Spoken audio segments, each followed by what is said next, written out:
We hit some new lows over the weekend with the MAGA gang desperately trying to characterize this kid who murdered Charlie Kirk as anything other than one of them and doing everything they can to score political points from it. Jimmy Kimmel has been removed from late-night airwaves, Disney and ABC pulling him off the air indefinitely. You just heard those remarks that he made about Charlie Kirk, blaming MAGA and associating the assassin with MAGA.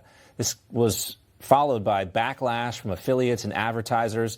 Specifically, Nexstar and Sinclair, two of the nation's biggest TV station groups, dropped the show, and that left ABC with a shrinking footprint and a storm of controversy. In a statement, Nexstar called Kimmel's comments offensive and insensitive at a critical time in our national political discourse. Executives are calling this a suspension, but industry insiders know the language here. Once affiliates walk, a network show is finished. And to be clear, ratings had already slipped for a while. Kimmel once drew nearly 2 million viewers a night. By late summer of 2025, that show was averaging barely over 1 million, and it was even smaller, like 200,000 in the key demos. The backlash was sped up. The backlash was, just part of this. The whole future of Kimmel's show was already foretold. Declining audiences, rising costs for the production of this types of shows, a format that felt tired in the streaming era. But you can't mention any of that to Democrats. Many can't face reality, and they are trying to blame President Trump now for Kimmel's show getting axed. It is outrageous. It's a page right out of Xi's playbook. This is just despicable, disgusting, and against democratic values. This is a red alert moment, man. It feels like the red alert has been on since January, but the days are getting darker, which means the obligation on us to stand up and mobilize is getting more urgent. Look, I built a Holocaust museum with survivors. I've also read a whole lot about authoritarian regimes. This is the playbook, folks. If you're not paying attention now and doing something about it, well, then you're going to have to sit down the rest of your life because democracy is being taken away. J.B. Pritzker there also used a Nazi reference. First Colbert, now Kimmel. Excuse me, a long time coming, if you ask some of us. Rob Bluey is back with us.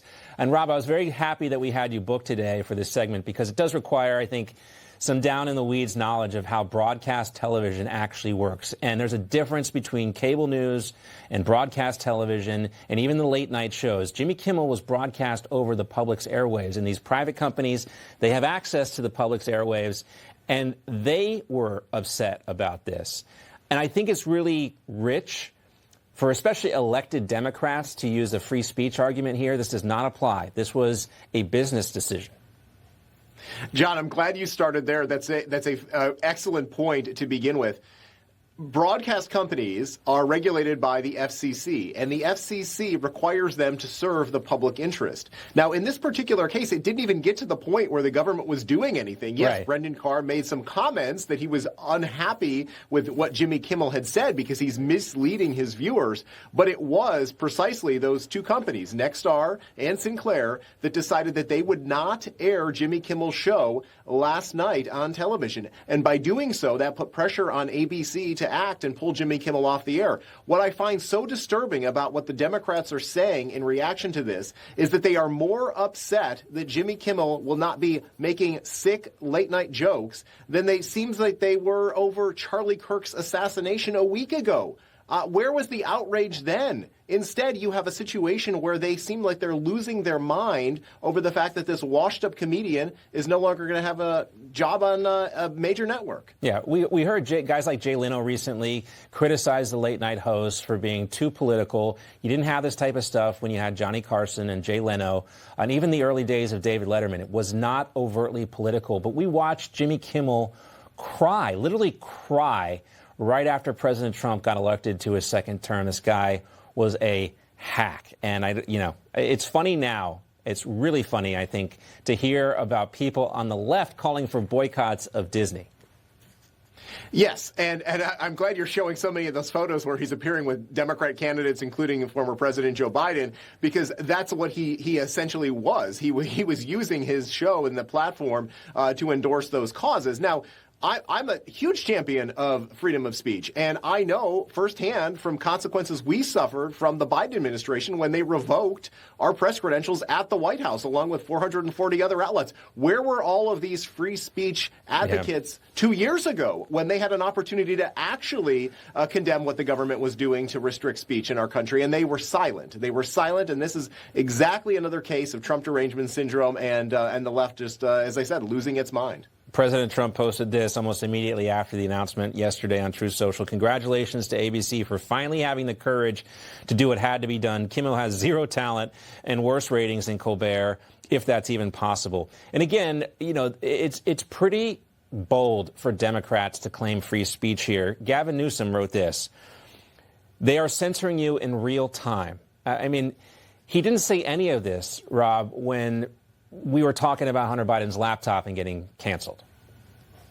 Again, John, this was ABC's decision. This was not enforced on them by anyone. I think that they're losing sight of that, and of course they had a similar reaction when Stephen Colbert was told that he wouldn't have a job at CBS in 2026. And so I expect that you're going to continue to see this. I mean, they will do everything they can to try to scare the American people into thinking that the First Amendment is under assault. Anything but the case. Again, another example from the Biden years. The FBI went after parents who were showing up at school board meetings to speak out about the policies that those schools in their communities were doing. If there's an assault on free speech, it's law enforcement from the government targeting those parents simply for having a voice. And so I think we just need to put this in perspective, and hopefully the American people will see through what the left is saying. Yeah, that's something that Jim Jordan asked Kash Patel about. If that was still going on at the FBI, surveilling parents, surveilling Catholic churches, trying to find snitches inside Catholic churches to rat out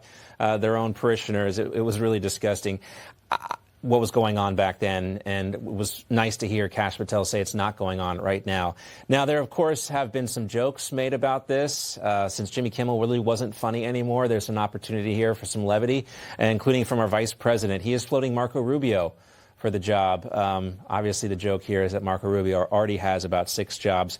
But let me ask you this, Rob. Do you think this format is actually dead with streaming now and on-demand television? There's no real need for us to wait up until 11:30 after the local news is over to watch a late-night show.